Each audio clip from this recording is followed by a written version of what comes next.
Okay, so thank you very much friends. जैसे कि आप लोगों को मालूम है कि पिछले 2 सेशन से हम लोग एक बहुत इंपॉर्टेंट टॉपिक पे बात कर रहे हैं, जिसका नाम है how to show the plan.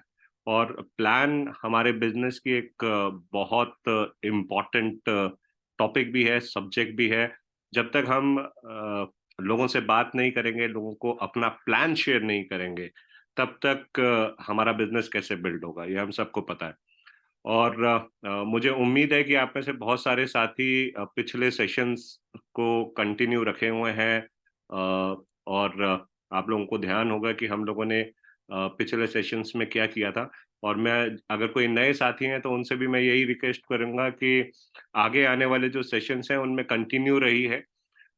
इसलिए कंटिन्यू रही है क्योंकि अगर कोई चीज मिस हो गई तो फिर आपको वो मजा नहीं आएगा किसी टॉपिक पे, है ना। तो इसलिए कंटिन्यू रहा करें। मंडे को सेशन होता है हमारा 9 बजे के करीब, जिसमें हम लोग नई नई चीजें यहाँ पे सीख रहे हैं। ओके, सो फ्रेंड्स, चलिए और ज्यादा टाइम ना लगाते हुए हम लोग टॉपिक की तरफ आगे बढ़ते हैं, क्योंकि बहुत कुछ कवर करना है हमने।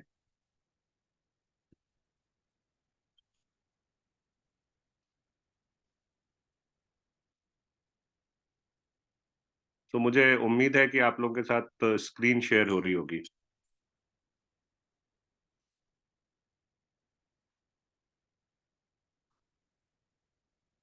जी, कोई मुझे बता पाएगा कि स्क्रीन आप लोगों को दिखाई दे रही है?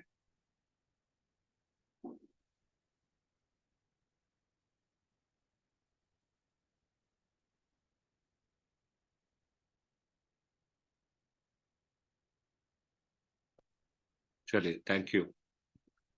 सो फ्रेंड्स, हम लोगों ने बात की थी कि हम जब भी प्लान दिखाते हैं या प्रेजेंटेशन करते हैं, उसमें 3 इम्पोर्टेंट स्टेप्स होते हैं। ओके, जिसमें पहला होता है कैप्टिवेशन, दूसरा होता है एजुकेशन और तीसरा होता है मोटिवेशन। तो हम लोग कैप्टिवेशन की बात कर रहे थे लास्ट उसमें। कैप्टिवेशन का क्या मतलब होता है? कैप्टिवेशन का मतलब ये है कि सामने वाले जो प्रोस्पेक्ट हैं हमारे, वो बहुत सारा टेंशन, स्ट्रेस माइंड में लेकर के बैठते हैं जब हम उन्हें अपॉर्चुनिटी या अपने प्रोडक्ट शेयर करते हैं। तो हमारा पहला काम जो होना चाहिए वो ये होना चाहिए कि वो जो उनका स्ट्रेस है या जो टेंशन लेकर के वो बैठे हुए हैं, या क्लोज माइंडेड होकर के बैठे हुए हैं, उससे उनको बाहर निकालें और अपनी बातों की तरफ या अपने जो अपॉर्चुनिटी आप उनके साथ शेयर कर रहे हैं, उसकी तरफ आप उनके माइंड को अट्रैक्ट करें। और माइंड को जो कमांड दी जाती है दोस्तों, वो माइंड सुनता है। तो इसलिए हमें कुछ कमांड्स भी देनी पड़ती हैं। Command in the sense verbal commands, हम बोल करके जब किसी के माइंड को इंस्ट्रक्ट करते हैं, तो वो ऑटोमेटिकली माइंड जो है वो हमारी तरफ फोकस करना शुरू करता है। इसमें 2 चीजें इंपॉर्टेंट होती हैं, एक तो आपकी वर्बल कमांड भी, प्लस आपकी नॉन वर्बल कमांड, जिसे हम बॉडी लैंग्वेज कहते हैं। जैसे आप यहाँ पे देख सकते हैं कि ये मैडम इनको कुछ समझाने की कोशिश कर रही हैं, तो इन्होंने क्या किया, उनकी तरफ देखा, मुस्कुराए, उनका हाथ अपने हाथों में लिया। फॉर एग्जाम्पल, अगर एक माँ एक अपनी बेटी को समझा रही है तो ठीक है, हर जगह हाथ हाथों में नहीं लेना, गड़बड़ हो जाएगी। अ, तो बॉडी लैंग्वेज भी बहुत इंपॉर्टेंट होती है। अब जैसे मैं आप लोगों से बातचीत कर रहा हूँ, तो मैं नॉर्मली क्या करता हूँ कि अपने हैंड्स को या अपने फेस को कुछ इस तरीके से मूव करता रहूंगा, ताकि आपका ध्यान जो है वो मेरी तरफ आए। ओके, सो ये बहुत इंपॉर्टेंट होता है। तो कैप्टिवेशन का मतलब है कि सामने वाले को अपनी तरफ अपनी बातों के लिए, अपनी बातों को सुनाने के लिए उनको अपनी तरफ अट्रैक्ट करना। और ये तभी हो सकता है जब सामने वाला जो लेकर के अभी तक बैठा हुआ है ना, उसको पहले खाली करे। कैप्टिवेशन का मतलब ये भी होता है कि खाली करना। खाली करने का मतलब ये है कि जो भी उनके दिमाग में अभी तक भरा हुआ है, या चाहे वो कहीं और का बाहर का टेंशन हो, या वो इस चीज को लेकर के बैठे हुए हैं, ये पता नहीं आ तो गए, मुझे कुछ बेच देंगे, मेरे से पैसा ले जाएंगे, मुझे कहीं ज्वाइन करा देंगे, कहीं फंसा ना दें, वो सारी चीजों से उनको बाहर निकालना, इसी को हम कहते हैं कैप्टिवेशन। ओके, सो कैप्टिवेशन के लिए अब हम लोगों ने बात की थी इंपॉर्टेंस ऑफ आवर सीवाईल बुकलेट। आप लोगों को अगर ध्यान हो तो कि प्लान हमेशा दिखाएं तो कोशिश करें सीवाईल बुकलेट के थ्रू दिखाएं। सीवाईल बुकलेट आप में से बहुत सारे लोग ने मेरे से रिक्वेस्ट की थी, मैं आप लोगों को भेज चुका हूं उसकी पीडीएफ कॉपी। सो इसमें शुरुआत करनी है जब हमने ना, तो शुरुआत करने से पहले हम कुछ लाइनें सामने वाले प्रोस्पेक्ट को बता देते हैं, बोल देते हैं, कुछ बातें, इंपॉर्टेंट बातें उनको बता देते हैं। इससे ना उनका काफी हद तक वो रिलीव होकर के बैठ जाते हैं, टेंशन फ्री हो जाते हैं। तो वो लाइनें क्या है और कैसे उनको बताना है वो मैं आपसे डिस्कस कर लेता हूँ। तो सबसे पहले आपने कहना है, शुरुआत करने से पहले मैं कुछ इंपॉर्टेंट बातें आपसे करना चाहूंगा। पहली चीज, जितने भी लोगों ने इस बिजनेस को पूरे ध्यान से सुना है और समझा है, उन सभी की जिंदगी पूरी तरह से बदल गई है। उनमें से एक मैं भी हूं। ओके, ये लाइन आपने ऐसे ही बोलनी है। इसका फायदा क्या होगा? इसका फायदा ये हुआ कि आपने उनके माइंड को इंस्ट्रक्ट किया कि उनके माइंड ने अब जो आप बोलने वाले हो उसको ध्यान से और सुनना और समझना है। उससे फायदा क्या होगा? उससे जिंदगी बदल जाएगी। एग्जाम्पल के तौर पे आप अपनी बात कर रहे हो, मेरी भी जिंदगी बदली है। तो आप एक टेस्टिमोनियल भी आपने शुरू में दे दिया कि मैं ऐसी कच्ची बात नहीं कर रहा हूं या कर रही हूं, मेरी भी जिंदगी पूरे तरीके से बदल चुकी है। इस बिजनेस में अच्छा, अब दूसरा डाउट क्या होता है लोगों को कि यार ये पैसा लेकर के जाएगा या बहुत सारा पैसा मुझसे मांग लेगा, बिजनेस बिजनेस कर रहा है या कर रही है, ये कहीं ऐसा ना हो कि लास्ट में बोले कि भैया पैसे निकालो इतने सारे। ठीक है, तो इसलिए इस बात को भी क्लियर कर देना जरूरी है। इस बिजनेस में पैसा ना के बराबर लगता है, मतलब ऑलमोस्ट जीरो इन्वेस्टमेंट है। फिर भी हम इतना पैसा कमा सकते हैं कि हमारी जिंदगी बदल जाए। मतलब आपने उनको ये बता दिया कि भैया पॉकेट पे अगर हाथ रखा हुआ है, पर्स पे हाथ रखा हुआ है तो हाथ हटा लीजिए, टेंशन की कोई बात नहीं है, मैं आपसे कोई बहुत ज्यादा पैसा नहीं मांगने वाला। इसमें इन्वेस्टमेंट जीरो है, लेकिन जिंदगी बिल्कुल बदल सकती है, इतना आप पैसा कमा सकते हैं। यहाँ पे आप एक और बात भी बोल सकते हैं उनको एग्जाम्पल के तौर पे, अगर याद रहे तो बोल दीजिएगा वरना कोई बात नहीं। वो ये है कि आप उनको कह सकते हैं कि भाई आपको पता है किसी भी बिजनेस को में की शुरुआत करने के लिए लोग कतराते हैं। वो इसलिए कतराते हैं और जॉब की तरफ जाते हैं क्योंकि किसी भी बिजनेस को शुरू करने के लिए पैसे की जरूरत पड़ती है। और अगर आपको हजारों रुपए कमाने हैं तो लाखों लगाने पड़ते हैं, और लाखों कमाने हैं तो करोड़ों रुपए लगाने पड़ते हैं। लेकिन हमारे इस बिजनेस में पैसा ना के बराबर लगता है, फिर भी हम इतना पैसा कमा सकते हैं कि हमारी पूरी जिंदगी बदल जाए। तो ये पंच लाइन आपको मैंने दे दी। ओके, ये बिजनेस आपके साथ मैं शेयर कर रहा हूं या शेयर किया जा रहा है, फैसला आप ही को लेना है। आपने फाइनल डिसीजन भी उनके ऊपर छोड़ दिया, क्योंकि उनको ये नहीं लगना चाहिए कि यार ये लास्ट में ना ये मुझे प्रेशर करेंगे, मेरी बहन है या मेरा भाई है या मेरा दोस्त है, ये लास्ट में ना मुझे प्रेशर करेगा और साला मुझे फंसा देगा। ठीक है, तो ये टेंशन से रिलीव होना उनको बहुत जरूरी है। इसलिए आप कह रहे हैं भैया मैं सिर्फ शेयरिंग कर रहा हूं आपके साथ, फाइनली डिसीजन जो है ना वो आप ही को लेना है। तो वो खुश होकर के बैठ जाता। फिर अगर हाथ ऐसे फोल्ड करके बैठा होगा ना, क्रॉस करके बैठा होगा, तो वो हाथ आप देखेंगे धीरे धीरे हाथ खुलने लग जाएंगे, वो आपकी तरफ ध्यान देने लगेगा।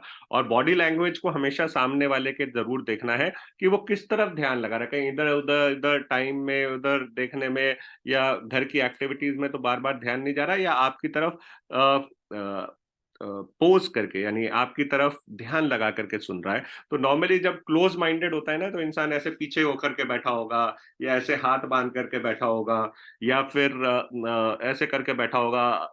ठीक है, बहुत सीरियसनेस। लेकिन धीरे धीरे जैसे जैसे वो ओपन अप होता जाएगा, कैप्टिवेट होता चला जाएगा, तो वो आपकी तरफ ना ऐसे आने लगेगा, सामने सामने सामने।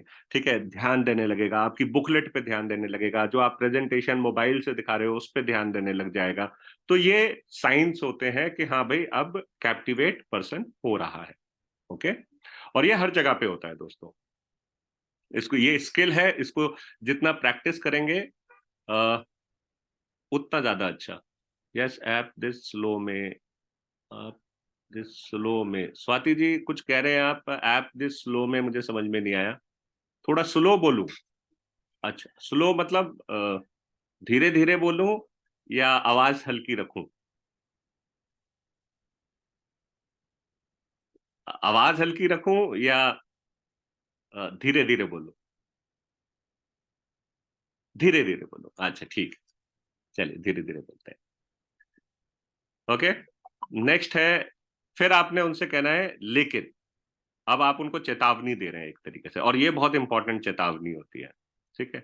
यहाँ आप उनसे कह रहे हैं कि देखिए इस बिजनेस में इन्वेस्टमेंट तो कुछ नहीं है, लेकिन ये लाइन फिर से रिपीट कर दीजिए, देखिए इस बिजनेस में इन्वेस्टमेंट तो कुछ नहीं है, लेकिन इस बिजनेस में सफलता उन्हीं को मिलती है जिनके सपने होते हैं और वो उनको पूरा भी करना चाहते हैं। तो दो लाइनें आपने बोली। पहली बात, आपने ये रियलाइज कराया कि भैया सपने होने चाहिए, मतलब जिंदगी में कुछ करने की इच्छा होनी चाहिए। दूसरी चीज, सिर्फ इच्छा नहीं होनी चाहिए, उसको प्राप्त करने के लिए एक्शन करने की भी इच्छा होनी चाहिए और एक्शन करने के लिए भी तैयार रहना चाहिए। तो दो चीजें आपने उनके माइंड में यहाँ पे डाल दी। अब आप उनको ड्रीम्स के साथ कनेक्ट करेंगे, क्योंकि बहुत सारे लोगों के ड्रीम्स जो है या तो वो खो चुके होते हैं, या ड्रीम्स देखने से उनको डर लगता है, गोल बनाने से डर लगता है, या फिर सपने टूट चुके होते हैं, चूर चूर हो चुके होते हैं। तो हमें वापस उनके ड्रीम्स को जगाना है, ड्रीम्स के ऊपर वापस लेकर के आना है। तो हम इसको कैसे बताएंगे उन्हें? क्या आप जानना चाहोगे कि लोगों की क्या सपने इस बिजनेस के थ्रू पूरे हो रहे हैं? और देखिए एक और बात मैं बता देता हूं कि हम सब इंसान हैं और हम सबके 99% चाहते हैं या ड्रीम्स ऑलमोस्ट सेम होती है।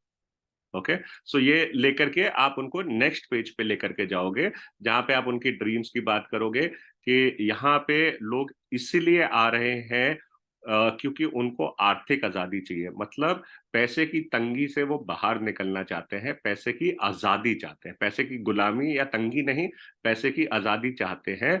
मतलब एक ऐसा इनकम सोर्स क्रिएट करना चाहते हैं जो रेगुलरली आता रहे, चाहे कुछ टाइम के बाद 3 से 5 साल काम करने के बाद अगर काम ना भी करें तो भी पैसा आता रहे, दुनिया में ना हो तब भी पैसा आता रहे। ऐसी सोच क्रिएट करना चाह रहे हैं। और यहाँ पे मुझे ये बताते हुए खुशी हो रही है कि मेरे जान पहचान में ऐसे बहुत सारे लोग हैं जिन्होंने आज, किसी ने 25,000, 50,000, 1 लाख रुपए की इनकम अर्जित करनी शुरू कर दी है, और बहुत सारे लोग ऐसे हैं जो 5 लाख, 10 लाख, 15 लाख, 20 लाख और 1 करोड़ रुपए से ऊपर की भी फाइनेंशियल फ्रीडम को यहाँ से अचीव कर चुके हैं।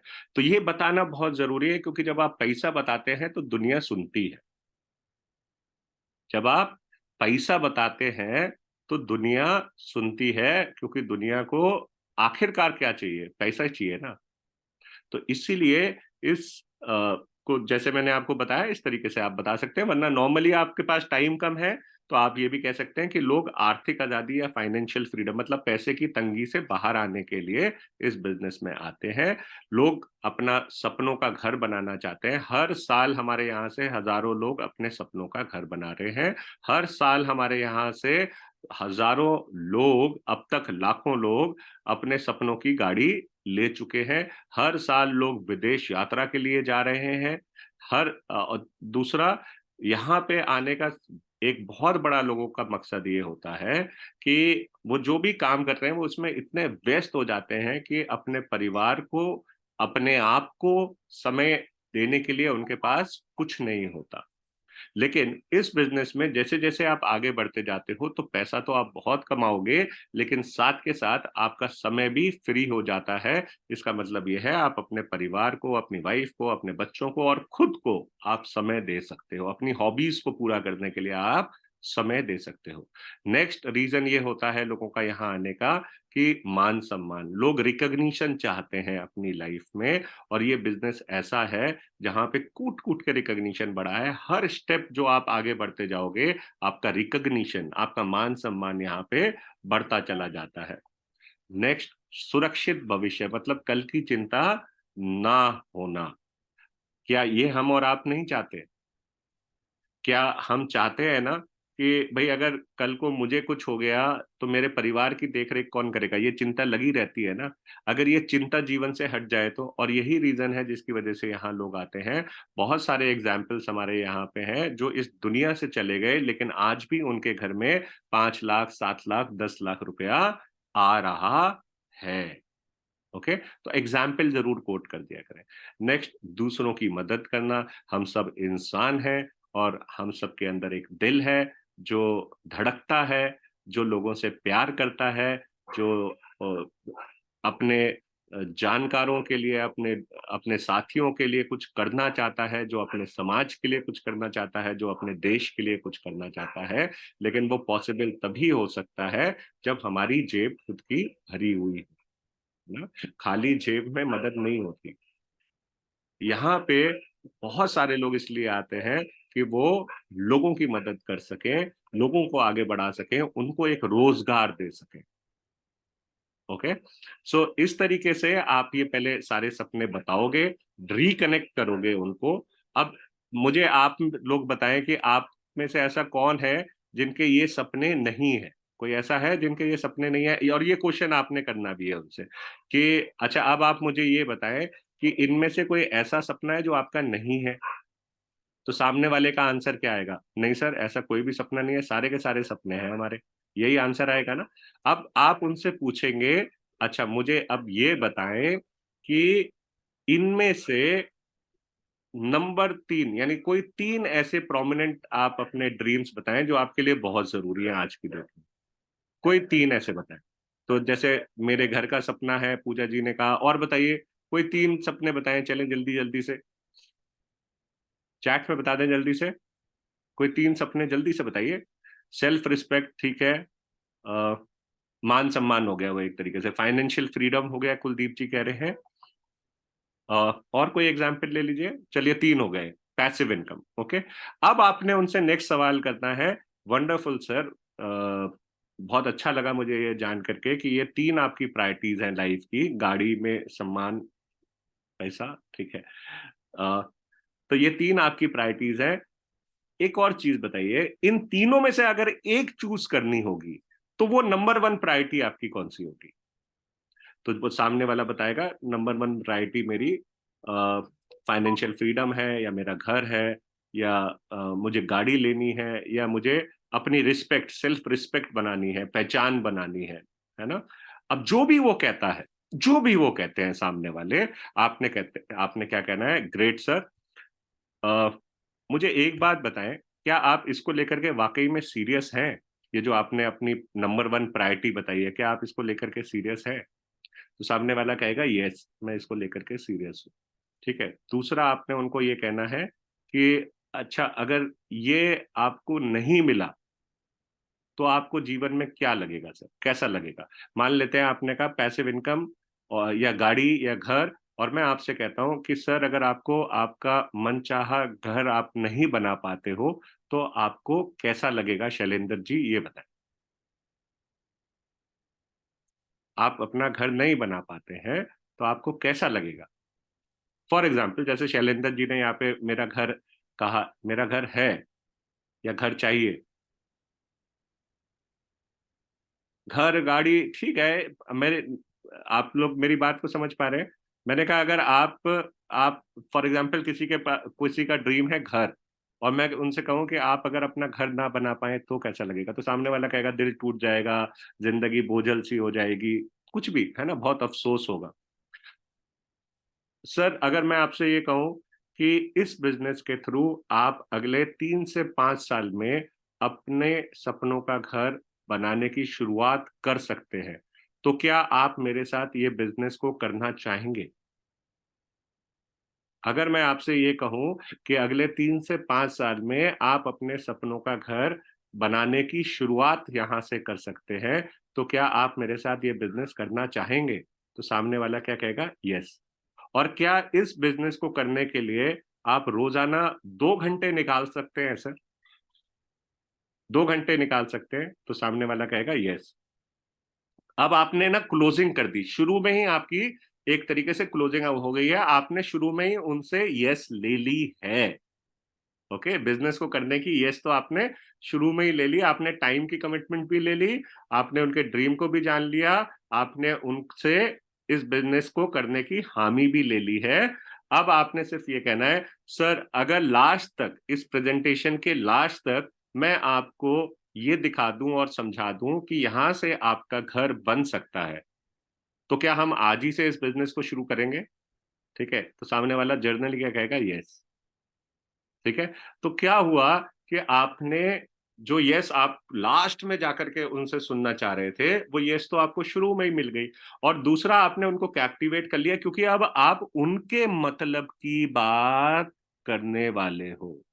वो जो सुनना चाहते हैं, आप उनको अब वो सुनाने वाले हो। तो कैप्टिवेशन हुआ, नहीं हुआ? ठीक है। इसके बाद नेक्स्ट स्लाइड पे जाएंगे और यहाँ पे अब जोर का झटका धीरे से देंगे, थोड़ा पिंच करेंगे। ठीक है। कैसे पिंच करेंगे? बोले सर, सपने तो हमारे बहुत सारे होते हैं। बड़ा घर चाहिए, जैसे आपने मुझे बताया कि बड़ा घर आप चाहते हो या अपना घर चाहते हो। ठीक है। कोई गाड़ी चाहता है। ठीक है। कोई अच्छा पैसा चाहता है, कोई विदेश यात्रा चाहता है। हमारे ये सबके सपने हैं ना सर। लेकिन ये सपने पूरे कैसे होंगे? ये पूरे होंगे हमारी आमदनी से।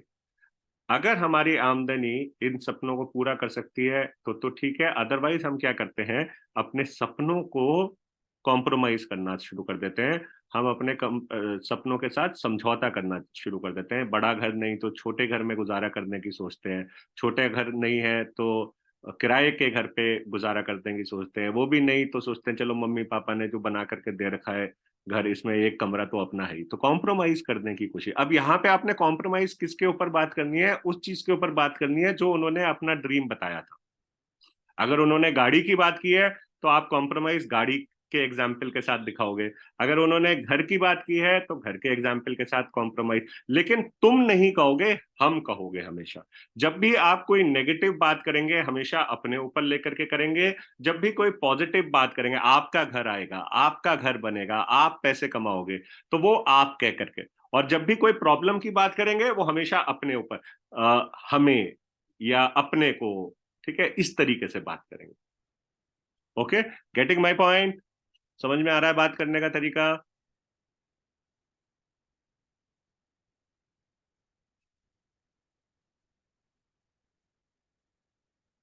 अरे माते जी, यस बोलकर लोग गायब हो जा रहे हैं। वो इसलिए हो जा रहे हैं क्योंकि हम उनके ड्रीम को पकड़ ही नहीं पा रहे, उनके गोल को समझ ही नहीं पा रहे। उनके गोल के ऊपर एक्शन करेंगे तो वो हमेशा आपके साथ जुड़े रहेंगे। कोई गायब नहीं होगा। अगर आपने उनकी दुखती रग को पहचान लिया, आप दर्द को तो पहचानो। इंसान चाहता क्या, उसे तो पहचानो। जिस दिन आप ये पहचान जाओगे ना कि वो क्या चाहता है और उसके मतलब की बात करोगे, वो आपका साथ हमेशा जिंदगी भर देगा। हम क्या करते हैं, हम अपने मतलब की बात करते हैं, उसके मतलब की बात ही नहीं करते। जो उसको चाहिए उसकी बात ही नहीं करते। हम बातें करने लग जाते हैं कई बार लाखों करोड़ों रुपए की। उसको चाहिए ही नहीं, बेचारे को हजारों रुपए चाहिए अभी तो। पहले उसकी उस समस्या से तो उसे बाहर ले आओ। तो पहले उसके ऊपर तो फोकस कर लो। ठीक है। अगर हम ये करेंगे ना तो कोई आपको छोड़ करके नहीं जाएगा। हमेशा सामने वाले के ड्रीम्स एंड गोल्स को एनालाइज करो। जब तक आपने नहीं किया अपने प्रोस्पेक्ट की ड्रीम्स को एनालाइज, या अपने नए कैंडिडेट की या नए ज्वाइनिंग की ड्रीम्स को, गोल्स को आप नहीं समझे, और वो नंबर वन, बहुत सारे नहीं, नंबर वन एक ही प्रायोरिटी होती है लाइफ में जो सबसे पहले तो उसको समझने की जरूरत है। वो जिस दिन आपको पता चल जाएगा और उसी के ऊपर आप उनके साथ काम करते रहोगे, वो दिखाते रहोगे कि भैया हम इसकी तरफ आगे बढ़ रहे हैं, वो कभी आपको छोड़ करके नहीं जाएंगे दोस्तों। नहीं हो पाता है तो ये प्रैक्टिस करनी है ना, इसीलिए तो हम ये सारी ट्रेनिंग कर रहे हैं। ओके, चले। तो हम क्या कहेंगे कि हम अपने सपनों के साथ समझौता करते हैं क्योंकि हमारी आमदनी जो है वो इन सपनों के मुकाबले में छोटी पड़ जाती है। अब क्या बेहतर है, जिंदगी भर सपनों के साथ समझौता करता रहना या अपनी आमदनी को बढ़ाना? तो सामने वाला क्या कहेगा बताइए? जब आप कहेंगे कि सपनों के साथ समझौता करना अच्छा है या आमदनी को बढ़ाना अच्छा है?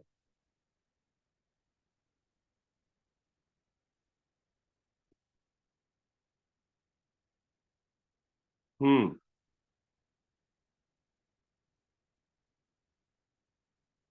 क्या अच्छा है, सपनों के साथ समझौता या आमदनी को बढ़ाना? आमदनी को बढ़ाना।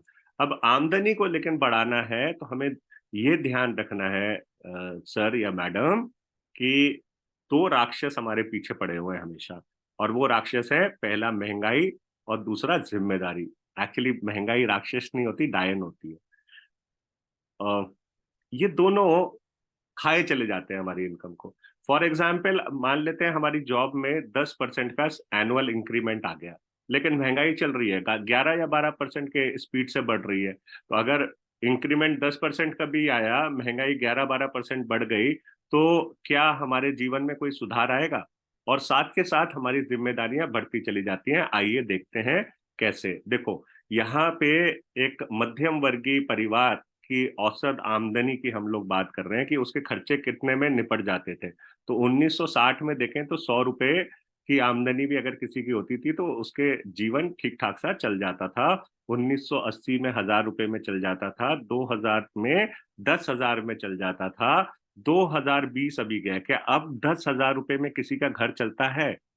सच सच बताएं, क्या 2020 में 10,000 रुपए में किसी का घर चलता है? नहीं चलता। आज घर चलाने के लिए अगर हम ठीक ठाक सा जीवन व्यापन करना चाहते, बहुत लग्जरी जीवन नहीं, ठीक ठाक सा, मतलब अपना तो छोटा सा घर हो, अपनी एक छोटी सी गाड़ी हो, बच्चे ठीक ठाक से स्कूल में जा रहे हो और अपने खाने पीने और पहनने पे हमें कॉम्प्रोमाइज ना करना पड़े, तो कम से कम 1 लाख रुपया घर चलाने के लिए चाहिए आज की डेट में। अब हम क्या देख रहे हैं यहाँ पे? ये देख रहे हैं कि हर 20 साल में, देखो 1960 से 1980 में एक जीरो बढ़ गया, फिर 20 साल में एक जीरो और बढ़ गया, फिर 20 साल में एक जीरो और बढ़ गया, मतलब हर 20 साल में एक जीरो बढ़ता चला जा रहा है। अब 2040 भी आएगा। क्या आप में और मुझ में ताकत है कि रोक लें 2040 को आने से? 2040 तो आके रहेगा। और जब 2040 आएगा तो घर चलाने के लिए 10 लाख रुपया, क्योंकि एक जीरो फिर बढ़ेगा, और 10 लाख रुपए घर चलाने के लिए चाहिए होंगे। क्या इसकी तैयारी हमने और आपने कर ली है? अगर हमने और आपने नहीं करी है तो ये समझ लीजिए कि हम और हमारे बच्चे उस टाइम तक शायद गरीबी रेखा से नीचे चले जाएंगे। ये ध्यान रखें।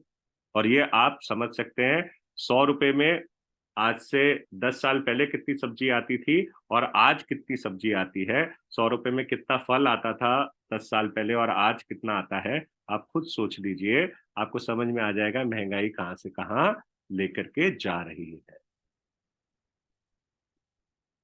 क्या आप 10 लाख रुपए की तैयारी करना चाहते हैं? अब यहाँ पे आप पूछ सकते हैं। दूसरा, जिम्मेदारियों की अगर हम बात करते हैं तो जो पैदाइश से लेकर के 20 साल तक की जो उम्र होती है, बड़ी मजेदार चंगी गुजर रही होती है। वो इसलिए क्योंकि सारा हमारी जिम्मेदारी कौन देख रहा होता है? वो देख रहे होते हैं हमारे पेरेंट्स। हम अपने पेरेंट्स के ऊपर डिपेंडेंट होते हैं। वही हमारी जरूरतें भी देख रहे होते हैं, हमारी ख्वाहिशात भी वही देख रहे होते हैं, हमारे नाज नखरे भी वही उठा रहे होते हैं। 20 साल तक हम पढ़ाई लिखाई करके बड़े हो जाते हैं थोड़ा, और फिर हम नौकरी की तरफ आगे बढ़ते हैं। जब हम नौकरी करना शुरू करते हैं तो शुरू के दिन काफी अच्छे गुजरते हैं, लेकिन उसके बाद सोचते हैं कि भैया एक मोटरसाइकिल ले लेते हैं या कार ले लेते हैं या बाइक ले लेते हैं, स्कूटी ले लेते हैं। और होता क्या है, हम लोन ले लेते हैं। अब क्या होता है कि मान लो अगर हमारी तनख्वाह 50,000 रुपए है तो 10,000 रुपए हमारे ऋण में, यानी लोन में ईएमआई जानी शुरू हो जाती है। मतलब 40,000 रुपए में घर का खर्चा चलाना है। खैर, अभी भी बहुत अच्छा है, अकेले हैं, चल रहा है, ठीक है, माँ बाप को भी कुछ पैसे दे देते हैं। लेकिन उसके बाद क्या होता है, शादी हो जाती है। घर वालों तो पीछे पड़े ही रहते हैं, भैया शादी करो शादी करो, आप कमाने लगे शादी करो, है ना, लड़का हो या लड़की।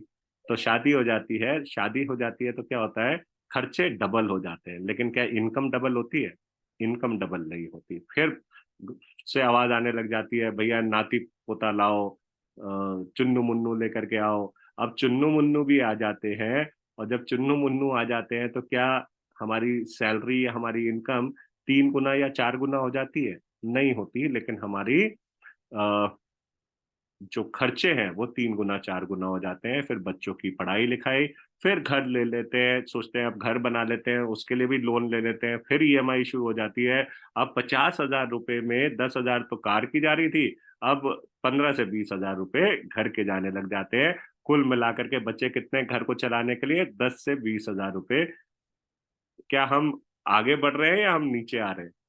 और फिर करते करते, मेहनत करते करते 60 साल के हो जाते हैं। जब 60 साल के हो जाते हैं तो बच्चे बड़े हो जाते हैं, बच्चों की शादी का टाइम आ जाता है, और वो जो भी हमने सेविंग की होती है वो लाखों रुपया हमारा बच्चों की शादी में खर्चा हो जाता है। और याद रखिए, आने वाले टाइम में आपके अपने बच्चों को शायद सेटल भी करना पड़े, उनको कोई रोजगार भी आपको शुरू करवाना पड़े, क्योंकि नौकरियां तो दिन पे दिन कम होती चली जा रही है। आइए देखते हैं सर्वे क्या कहता है। सर्वे कहता है कि रिटायरमेंट के बाद 45% लोग अपने बच्चों पर निर्भर हो जाते हैं, 30% लोग वृद्ध आश्रम चले जाते हैं या वृद्ध आश्रम जाने की कगार पे खड़े होते हैं, उनको पूछने वाला देखने वाला कोई नहीं होता। 23% लोग रिटायरमेंट के बाद भी मेहनत मजदूरी करके अपना पेट पाल रहे होते हैं। सिर्फ 2% लोग ऐसे होते हैं जो आर्थिक रूप से आजाद होते हैं, मतलब जिनका हाथ ऐसे होता है, ऐसे नहीं होता। देने वालों में होता है, मांगने वालों में नहीं होता। मेरा आपसे सवाल यह है, आप किस में आना चाहेंगे? 45 में, 23, 30 में, 23 में या 2% में? किस में आना चाहेंगे? सच्चे सच्चे दिल से बताइए। 45 में, 30 में या 3%, 2% में? एग्जैक्टली 2% में आना चाहिए। अब देखिए यहां तक आपने क्या किया, यहां तक आपने उनको अपनी एक सच्चाई दिखाई, उनके ड्रीम्स को रियलाइज कराया। ये भी रियलाइज कराया ड्रीम तो है, पूरा होने के चांसेस अभी तक जैसे जिंदगी चल रही है क्या उसमें है? तो जनरली इंसान यहां तक आते आते अब मेंटली प्रिपेयर हो जाता है आपको सुनने के लिए। ओके, तो वो कमिटमेंट भी आपको दे चुके हैं, हमने शुरू में ही कमिटमेंट भी ले ली थी कि सपना पूरा होगा। अब वो सिर्फ ये देखना चाहेंगे आगे चल करके कि कौन मेरा सपना पूरा करेगा और कैसे मेरे ये सपने पूरे हो सकते हैं, अब वो ये देखना चाहेंगे। ओके, सो ये मेजरली कैप्टिवेशन की ये स्लाइड्स हैं। ठीक है, फिर यहाँ पे आप उनसे पूछते हैं क्या आप जानना चाहेंगे कि अपने सपनों को पूरा करने का आसान तरीका क्या हो सकता है? और वो भी रोजाना की जो हमारी कुछ आदतें हैं उनमें बदलाव लेकर के आके। खरीदारी जो रोजाना की जो खरीदारी की दुकान हम लोगों की है, उसको बदल करके हम ये सारे के सारे अपने सपने पूरे कर सकते हैं। क्या आप ये जानना चाहेंगे? ठीक है, अब रोजाना की हमारी क्या आदतें होती हैं? सुबह उठते हैं, हम ब्रश करते हैं, फिर हम नहाते हैं, फिर हम खाना खाते हैं, चाय पीते हैं, हमारे घर में कपड़े धुलते हैं, बर्तन धुलते हैं, साफ सफाई होती है, सौयों तरीके के काम होते हैं। हर काम के लिए हमें कोई ना कोई प्रोडक्ट की जरूरत पड़ती है। अब ये जो प्रोडक्ट है ये हम कहाँ से लाते हैं? दुकान से लाते हैं, मॉल से लाते हैं, कैंटीन से लाते हैं, कहीं ना कहीं से तो हम लेकर के आते ही हैं। जहां से भी हम लेकर के आते हैं, क्या ये हमारा खर्चा है या आमदनी है? तो सामने वाला क्या कहेगा? खर्चा है। अगर इसी खर्चे को हम आमदनी में या इनकम में बदल दें तो कैसा रहे? क्या आप ये करना चाहोगे? और इसी से आपके सारे सपने पूरे हो सके, क्या आप ये करना चाहोगे इन्हीं खर्चों को आमदनी में बदल करके? तो आंसर क्या आएगा? यस। ओके, अब हम आगे लेकर के बढ़ेंगे और हम लेकर के जाएंगे नेक्स्ट स्लाइड के ऊपर, जहां पे हम बताएंगे कि लेकिन अभी तक का जो सिस्टम चल रहा था जहां से हम सामान लेते थे, वहां पे हम थे कंज्यूमर या कस्टमर। ठीक है, हम यहाँ पे अपने नहीं, लोगों के सपने पूरे कर रहे थे। किन लोगों के सपने पूरे कर रहे थे? उनकी जिनकी दुकान से हम सामान लेकर के आ रहे थे। दुकानदार भी होलसेलर से ला रहा था, होलसेलर डिस्ट्रीब्यूटर से ला रहा था, डिस्ट्रीब्यूटर कंपनी से ला रहा था। मतलब कि हम तक कोई प्रोडक्ट पहुंचने के लिए एक बीच में बहुत लंबी चेन हुआ करती थी। तो चेन वाला जो सिस्टम है वो आपने यहाँ पे डाल दिया कि ये एक बहुत लंबी चेन होती थी। इस चेन में जितने भी लोग हमसे पहले थे वो सब पैसा कमा रहे थे, और साथ के साथ किसी भी प्रोडक्ट को हमारे तक पहुंचाने के लिए उसका करना पड़ता है एडवर्टीजमेंट। अब एडवर्टीजमेंट में बड़े बड़े सेलिब्रिटीज आते हैं, लक्स मेरी सुंदरता का राज, ठंडा मतलब कोका कोला, ये आज तक हम सुनते आए हैं। जो सुना रहा है क्या वो इस प्रोडक्ट को इस्तेमाल करता होगा, इसकी कोई गारंटी है? नहीं। लेकिन वो क्यों सुना रहे हैं? क्योंकि सिर्फ बताने का, शेयर करने का उनको मिलता है लाखों और करोड़ों रुपया। और ये सब पैसा किसकी जेब से जा रहा है? आपकी और हमारी जेब से। इसलिए हमें कस्टमर कहा जाता है। कस्टमर का मतलब होता है, हिंदी में अगर संधि विच्छेद कर लें तो, कष्ट जमा मर। सो या तो हम इसी सिस्टम के साथ जिंदगी भर जुड़े रहें, या फिर हम अपने खर्चों को आमदनी में बदलें। खर्चे तो नहीं बदलने वाले, इनको हम आमदनी में कैसे बदल सकते हैं? अब नए सिस्टम को एक्सेप्ट करके, अडॉप्ट करके, और नए सिस्टम का नाम है डायरेक्ट सेल्स। डायरेक्ट सेल्स में क्या होता है? कंपनी ये बीच की सारी चेन को खत्म कर देती है और अपने कंपनी के साथ डायरेक्ट, अपने कस्टमर के साथ डायरेक्टली जुड़ जाती है, डायरेक्टली प्रोडक्ट देती है। इससे फायदा क्या होता है? ये बीच का पैसा बचने लगता है। ये जो बीच का पैसा बचता है, इससे कंपनी हम लोगों को कई तरीके के डिस्काउंट और ऑफर दे देती है, जिससे एक अच्छी क्वालिटी का प्रोडक्ट हमारे लिए एक बड़ी किफायती दाम पे हमें मिल जाता है। दूसरा, कंपनी कहती है वो हमने सारे सेलिब्रिटीज को हटा दिया, अब आप ही हमारे ऐश्वर्या राय और शाहरुख खान हो, आप ही अगर को चीज पसंद आती है तो इसको शेयर करो, हम आपके साथ प्रॉफिट डिस्ट्रीब्यूट करेंगे, हम आपके साथ अपने मार्जिन को डिस्ट्रीब्यूट करेंगे। मतलब आपको एक बिजनेस करने का ऑप्शन मिल जाता है। अगर ऐसा हो तो कैसा रहेगा? क्या आप करना चाहेंगे? ठीक है, तो यहां तक आप हाँ हाँ हाँ कराते हुए आ गए हैं। अब इसके बाद का जो सफर है उसको हम लेंगे नेक्स्ट, उसमें जहां पे आप एजुकेट करेंगे। तो अभी तक हम लोग चल रहे थे कैप्टिवेशन के ऊपर, ये क्लियर हो गया कैसे सामने वाले को कैप्टिवेट करना है, मतलब अपनी तरफ आपने अट्रैक्ट करना है, अपनी बातों की तरफ, उसके माइंड को खाली करना है, उसको रिलैक्स करना है, उसको क्लोज माइंडेड से ओपन माइंडेड बनाना है। ये चीज आप लोगों को क्लियर हो गई तो चैट में मेंशन करिए यस। और आज का लगा सेशन कैसा, ये भी जरूर बताएं, और ये प्रैक्टिस करिएगा जो आज हम लोगों ने डिस्कशन किया है। लोगों को जब तक आप ये बुकलेट खोल करके प्लान नहीं दिखाओगे तब तक कोई मजा नहीं आने वाला, कोई बहुत बड़ा बदलाव नहीं आने वाला। सामने वाले के, अपने प्रोस्पेक्ट के, अपने टीम मेंबर के, उनके सपनों को एनालाइज करिए, उनके गोल समझिए और उसके ऊपर काम करना शुरू करिए। देखिए आप कैसे लोगों की जिंदगी बदलेंगे और लोग सदा आपके साथ जुड़े रहेंगे। दोस्तों, हमने भी ये गलतियां की हैं, गलतियों से हमने सीखा है, आप अभी से सीखते चले जा रहे हैं, बहुत अच्छी बात। ओके, कैसा लगा आज का सेशन ये जरूर बताइए चैट में। और आप सब लोगों का बहुत बहुत धन्यवाद। गुड नाइट, शुभ रात्रि, शब खैर।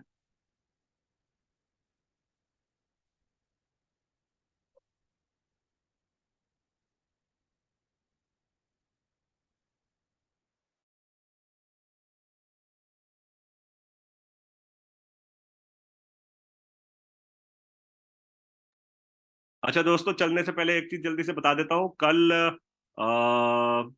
मेरा, जो लोग फरीदाबाद में रहते हैं, तो कल मेरा एक सेशन है फरीदाबाद ऑफिस में, एमएससी में। ये सेशन है 12:30 बजे से एग्जैक्ट, लगभग 1:30 पौने 2 बजे तक। और इसका जो टॉपिक है वो सीखो और सिखाओ है। सीखो और सिखाओ, यहाँ पे हम लोग प्रैक्टिस करेंगे प्लान दिखाने की, डेमो दिखाने की, लोगों से कैसे बात करनी है, लिस्ट कैसे बनानी है, लोगों को इनवाइट कैसे करना है, इन सारी चीजों की प्रैक्टिस किया करेंगे। ये हर ट्यूसडे को हुआ करेगा। तो जितने भी लोग आप में से इंटरेस्टेड हैं और फरीदाबाद या दिल्ली में रहते हैं, तो टाइम निकाल करके कल जरूर फरीदाबाद एमएससी की तरफ आए और